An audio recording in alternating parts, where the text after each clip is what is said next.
साथियों नमस्कार, मैं हूं नीरज पटेल और आप देख रहे हैं नेशन जनमत।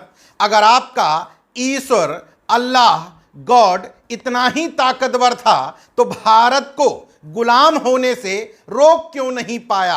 अमूमन इस तरह की बातें तर्कवादी मंचों से आसानी से सुनी जा सकती हैं, मगर इस बार एक पढ़े लिखे और लिखे पढ़े आईपीएस ऑफिसर किशन सहाय मीणा ने इसी तरह की तमाम बातों को लिखकर ईश्वर अल्लाह गॉड प्रभु के अस्तित्व पर ही सवाल खड़े कर दिए हैं। हालांकि ये पहला मौका नहीं है। राजस्थान में पुलिस महानिरीक्षक यानी कि आईजी के पद पर तैनात किशन सहाय मीणा लगातार अपने तर्कवादी, विज्ञानवादी और मानववादी विचारों के लिए जाने जाते हैं। धुआंधार अंधविश्वास और पाखंड के खिलाफ आवाज बुलंद करते रहते हैं, मगर इस समय राजस्थान में बीजेपी की सरकार है जिसके एजेंडे में ही अंधविश्वास और पाखंड शामिल है। ऐसे में सीनियर आईपीएस की इस फेसबुक पोस्ट से उनको मसाला मिल गया तो उन तमाम लोगों ने लिखना शुरू किया कि एक सीनियर आईपीएस की विवादित पोस्ट।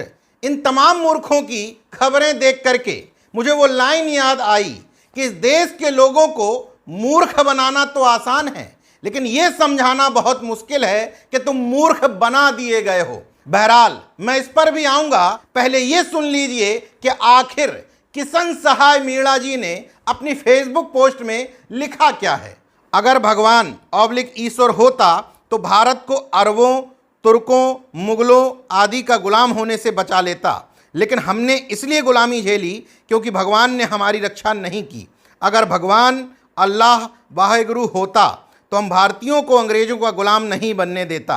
या तो हम माने कि भगवान या ईश्वर पर अल्लाह भारी पड़ गया, इसलिए अरबों, तुर्कों, मुगलों ने हमें गुलाम रखा था, तथा भगवान अल्लाह वाहेगुरु पर गॉड भारी पड़ गया था, इसलिए अंग्रेजों के गुलाम हो गए थे। अगर ऐसा नहीं मानते हो तो भारत की हजारों साल की गुलामी भगवान अल्लाह वाहेगुरु का खंडन करती है। जब भगवान अल्लाह वाहेगुरु नहीं है तो गॉड भी नहीं हो सकता। अरबों, तुर्कों, मुगलों, अंग्रेजों की जीत हथियारों, संगठन शक्ति व रणनीति की वजह से हुई थी। साथ ही साथ यहाँ के लोग द्वेषपूर्ण जाति प्रथा में बटे हुए थे, आदिम हथियारों से ही लड़ते थे। उनकी विजय अल्लाह गॉड की वजह से नहीं, बल्कि भगवान अल्लाह गॉड वाहेगुरु सिर्फ कल्पना मात्र व मनगढ़ंत हैं। हकीकत में इनका ना अस्तित्व है ना कोई प्रभाव है। किशन सहाय आईपीएस। किशन सहाय मीणा जी की इस पोस्ट को देखने के बाद मैं उनके फेसबुक प्रोफाइल में गया। पूरी फेसबुक प्रोफाइल ही मानववाद, तर्कवाद और विज्ञानवाद से भरी पड़ी है।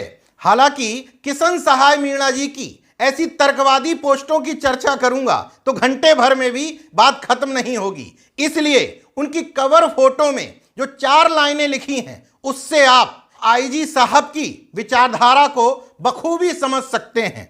मानववादी विश्व समाज, अंधविश्वास मुक्त, वैज्ञानिक दृष्टिकोण युक्त, परंपरागत धर्म विहीन, जाति विहीन, नस्ल भेद मुक्त, साहसी, शिक्षित, स्वस्थ और उच्च नैतिक मूल्यों वाले मानवतावादी विश्व समाज का निर्माण करना अपना प्रमुख लक्ष्य होना चाहिए।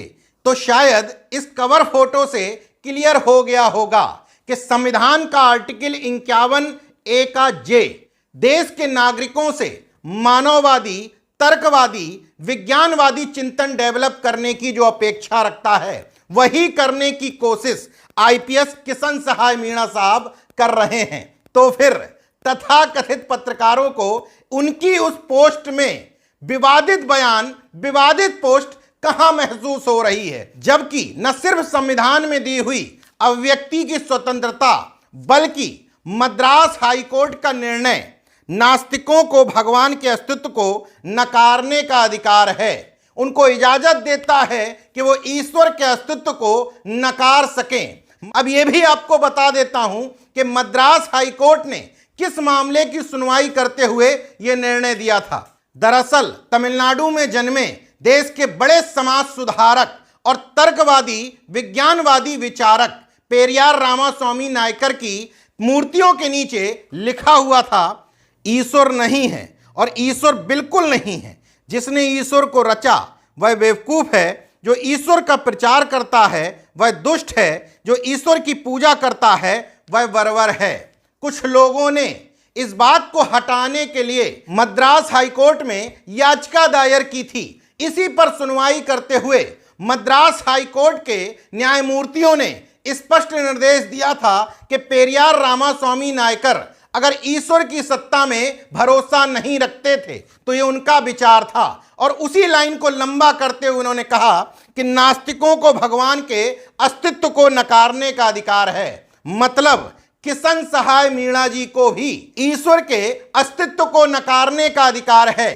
खैर, बात इस पर भी होनी चाहिए कि आईजी महोदय महज सोशल मीडिया में ज्ञान ही देते हैं या अपनी सर्विस में भी कुछ ऐसा करने की कोशिश करते हैं। तो मुझे सोशल मीडिया पर उनका एक पत्र मिला। मौजूदा समय में किशन सहाय मीणा साहब राजस्थान के पुलिस महानिरीक्षक यानी कि आईजी मानवाधिकार के पद पर तैनात हैं। इस पद पर रहते हुए अपनी मानववादी सोच को अपने निर्णयों में दिखा रहे हैं। ये निर्णय गौर करिए। विषय, मानवाधिकार के हनन को रोकने हेतु पुलिस अधीक्षक जिला सिरोही को इन्होंने ये पत्र लिखा था। ऐसा जानकारी में आया है। हमारे लिए खेद का विषय है कि आमजन के लिए खोली गई दुकानों पर वाल्मीकि सहित भील, नायक, मेघवाल आदि जातियों के लोगों के बाल काटने से इनकार कर दिया जाता है, जो जातिगत भेदभाव तथा मानवाधिकार के हनन की श्रेणी में आता है। अतः आपके अधीनस्थ थाना अधिकारियों को पाबंद करें कि उनके इलाकों में हर बीट में आने वाले गांवों में जाति के आधार पर बाल काटने में भेदभाव ना किया जावे। मतलब पद पर रहते हुए जो कर सकते हैं अपनी कलम से वो भी करने की कोशिश कर रहे हैं।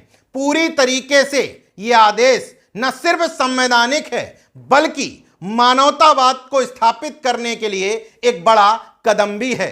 बहरहाल राजस्थान की मौजूदा सरकार के रुख को देखते हुए आईजी साहब के जज्बे को मैं सलाम करता हूं। साथ ही उन तमाम अधिकारियों को जो रोना रोते रहते हैं कि पोस्टिंग ठीक नहीं है वरना मैं किला जीत लेता, उनके लिए यह आदेश, ये विचारधारा एक नसीहत है कि पोस्टिंग कहीं पर भी हो, अगर समाज का काम करना चाहते हो तो कर सकते हो, बशर्ते आपके अंदर जज्बा और हौसला होना चाहिए।